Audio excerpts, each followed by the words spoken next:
Here is an opportunity to apply your negotiation skills in a real-life situation.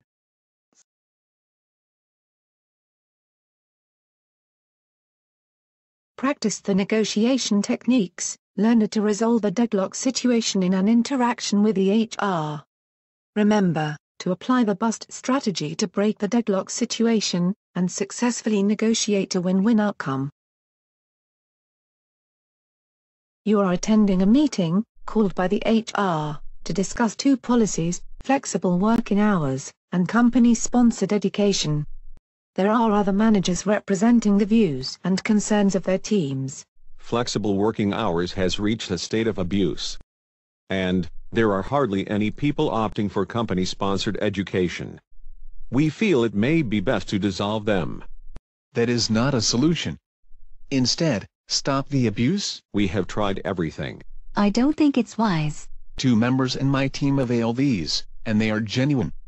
What should I tell them? I understand, but it isn't working out well. The discussion has gotten nowhere. The atmosphere in the meeting room is tense. What could you do, or say to improve the situation?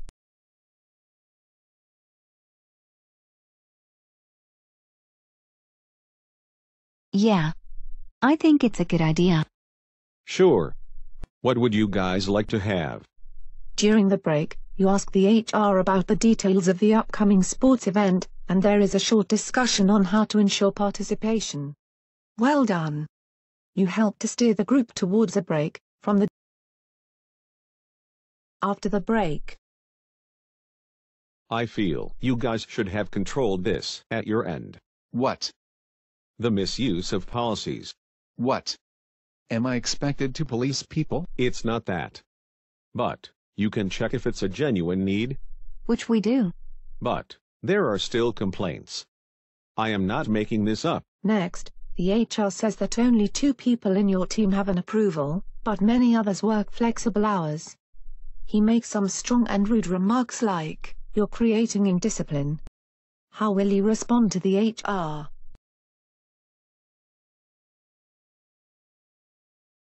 Sure. I'll help you with the data. Let's proceed with our discussion. Well done.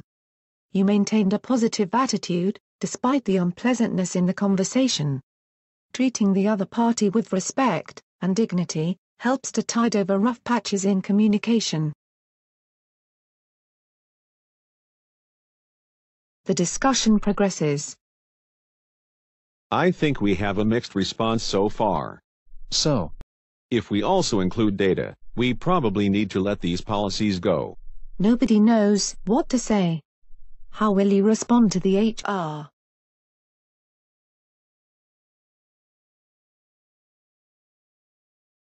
HR shared that they have a mandate to improve utilization by getting rid of inefficiencies. Well done. You made an attempt to slow down the decision process and understand the reasons behind it.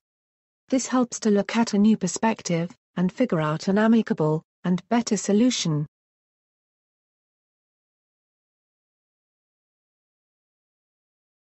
The discussion progresses.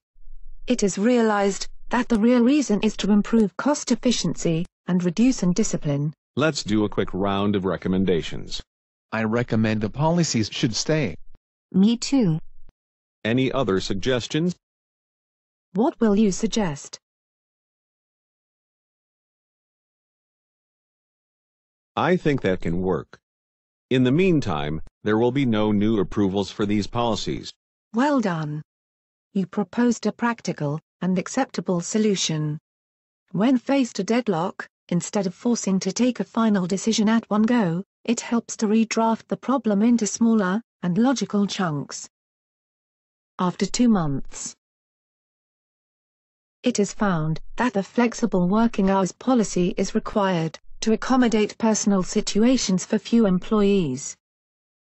It helps to provide people a balance in life, while contributing to work in an effective manner. This policy is therefore retained, but with more stringent guidelines.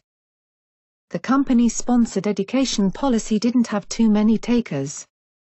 It was dissolved, and wasn't really missed by anyone. Next, test your ability to apply the bus technique in another situation. Now try applying your skills in another situation. Test your ability to apply the negotiation techniques to move past the deadlock. Jim is a business development manager. He is an expert in handling customers. He has been asked to lead the discussions with Zenith Solutions Limited, an old customer. Ted has been handling the account, and has a good rapport with Henry, the procurement head. But there have been some issues in closing the next contract. Henry has asked for discounts and freebies that seem unreasonable. Jim schedules a meeting with Henry, to understand his expectations, and gets Ted to participate. Henry does not seem to be happy with Jim coming in. I have already told Ted everything. Did you check with him? Yes. Anyway, here it is again. We need an updated contract. Include discounts, and add free technical support and maintenance checks. Henry, I feel better and smarter products are available at throwaway prices. Technology is evolving so fast. But you are a non-techie, isn't it? The fact is, I heard you have only dealt with colleges and universities so far. Don't you feel nervous dealing with IT companies like ours? How should Jim respond? Click the audio icon to play the options.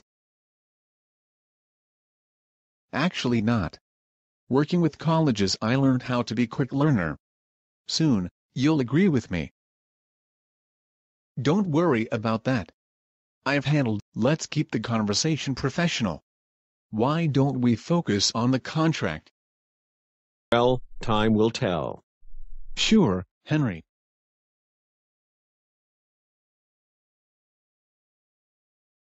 We have a long-standing relationship with Zenith, and value it a lot. Yeah. That's precisely why you must give some loyalty bonus. Sure. You're our silver customer, and we have now assigned a dedicated relationship manager for you. No. Not that. What I want is lower prices. But the prices haven't changed from last year.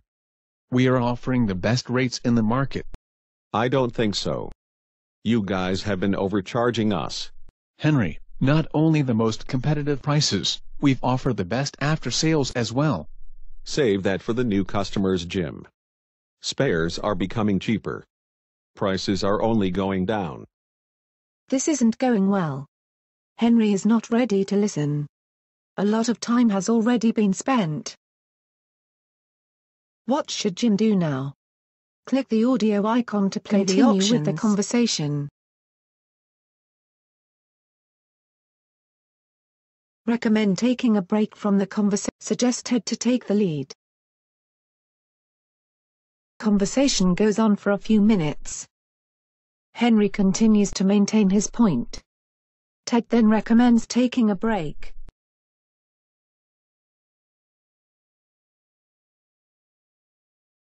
After the break. Look, we are okay with quality, but you've to lower the price. I can show you. Other vendors are asking for way less. It's not. Okay, if you drop the price by 12% and add some free checks, you have the business for another year. Else, you are not in the race. Arguing will not save the deal. But, Jim cannot let the customer have his way, because it may encourage similar expectations in future. How should Jim respond?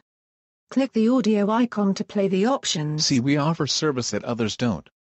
All that costs money. Let's find other ways to make this work. For example, maybe a 4% reduction instead of 12%? So what are you saying? Let's look at it like this. What makes you think the prices are high? See, we have looked at the current market rates, and our usage. We are definitely paying more than we should. 12 is just a number, but there is definitely scope for efficiency. Oh. I see. What should Jim do now? Click the audio icon to play the options. Highlight the savings included in the existing proposal. Agree to give a break in pricing, on the assurance of more business. Request for time to discuss pricing with the business head. Works with TED, and presents an analysis that highlights how Zenith Solutions will have decreased downtime and gain 15% efficiency, with the new system being rolled out. Jim also mentions that he is willing to extend a 5% discount if Henry agrees to sign for a 3-year contract instead of 1 year. Henry is happy to hear this. He asks Jim to share a copy of the analysis and says that he will confirm regarding signing up for 3 years. Congratulations! You have successfully applied the BUST strategy to help Jim in this conversation.